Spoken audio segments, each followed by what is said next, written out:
This week in Arrogance News.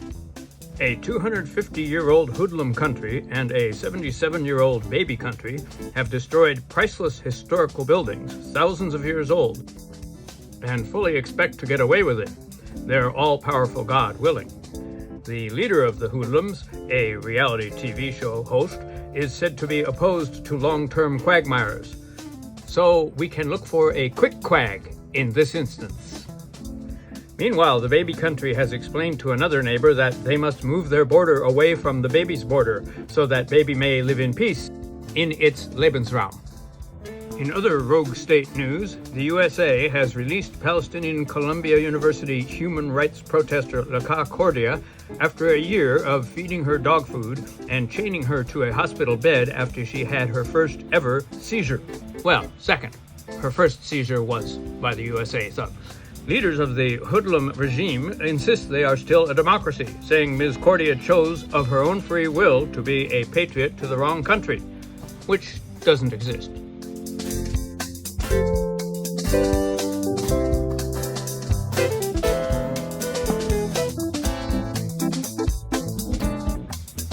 President Police State has taken to saying the quiet coup out loud, introducing the Save Fascism Act. Sounds complicated, but the message is simple. To paraphrase St. Nancy Reagan, just don't vote. If you won't cooperate, we'll help. To wit, if you changed your name because of marriage or gender identity, if you were born in the South without hospital or birth certificate, and yes, 21 million don't have birth certificates. If you don't have a passport, that's only half of Americans. But yes, it costs $165. And yes, it's a poll tax. Well, to be honestly venal, it's a mere tens of millions who are eligible to be ineligible. If you have to drive 8 hours to register, because there's no more mail reg, no more online reg, it's hard enough to save America. But have you ever tried saving America from Americans? The act also bans trans health care. If they're healthy, they might try to vote. No trans voting. Get over it. Join the army. Unless you're trans or fat. If you could say something to President Trump and he was going to hear you right now, what would it be? You are a worthless pile of And you voted for him how many times? 3 times. That was my bad. Apparently, I'm an idiot. Apparently, I'm an idiot. And now, a message from the Obliterati. Captain Heg Fox has called on Merkins to pray for victory in Iran, in the name of Jesus Christ. For those out of the know, Mr. Christ was a noted military strategist in antiquity, and a fierce warrior who gave no quarter, showed no mercy, and punched people while they were down. Heg also distributed a memo saying that God is protecting our troops, which makes sense, since the Iranian God is inferior, and also doesn't care about its children. Big Marco then chimed in, saying America and Europe are bonded together by Christianity. Tangenting from Iran, the Hague assured us that Christianity will defeat narco-communism, a destructive nihilist force that may be created or founded soon. Hague knows what he's inventing about. He has a tattoo with the phrase, God wills it, a battle cry from the Crusades, not the current one, the original model. The Muslim ban of its time. Otherwise, we'll just keep bombing our little hearts out. We negotiate with bombs.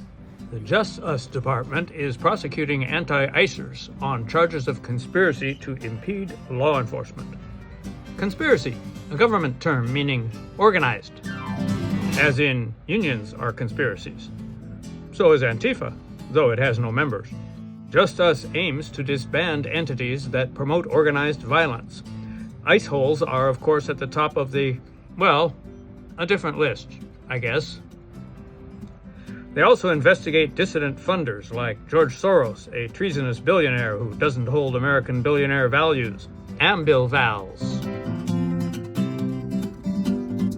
But with apologies to Don Pedro Albizu Campos, when tyranny is the law, conspiracy to stop it is order.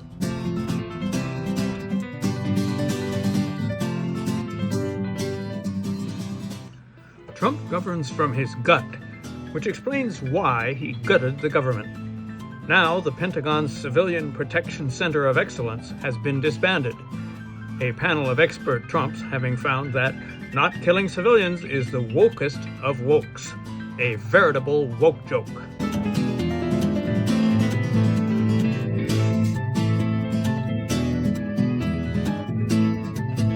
If consistency is the hobgoblin of small minds, enter DJT, whose famous flip-flops prove his genius.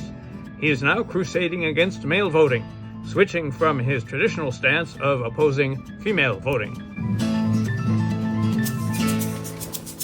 In Ready, Fire, Aim Later, If at All news, ICE has been assigned to security with TSA in airports, which will certainly calm the flying public, or at least the waiting in line public. Homan promises no one will be shot unless they fail to remove their shoes. If they're oversized, then wearing them is mandatory. In the parallel universe where Israel's wars are defensive, their bombing of 128 medical centers in Lebanon makes perfect sense. It's a public relations tactic to convince Lebanese not to live near Israel. Another people who lives near Israel is Palestinians, who, besides not existing, do not love their children and are discriminating against settlers by claiming God gave Judea and Samaria to, well, everybody.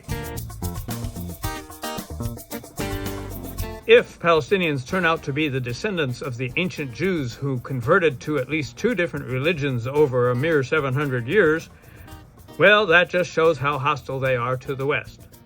West, a geopolitical term meaning north. And finally, the Trump admin will pay a builder of wind farms a cool $1 billion to not build wind farms and to invest instead in methane. Sorry, natural gas.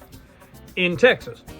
After all, you can get knocked over by the wind, but a little methane never hurt any planet. Of course, the real problem with wind farms is that they drive whales cray-cray. And we know this whale of a tale is true because it is.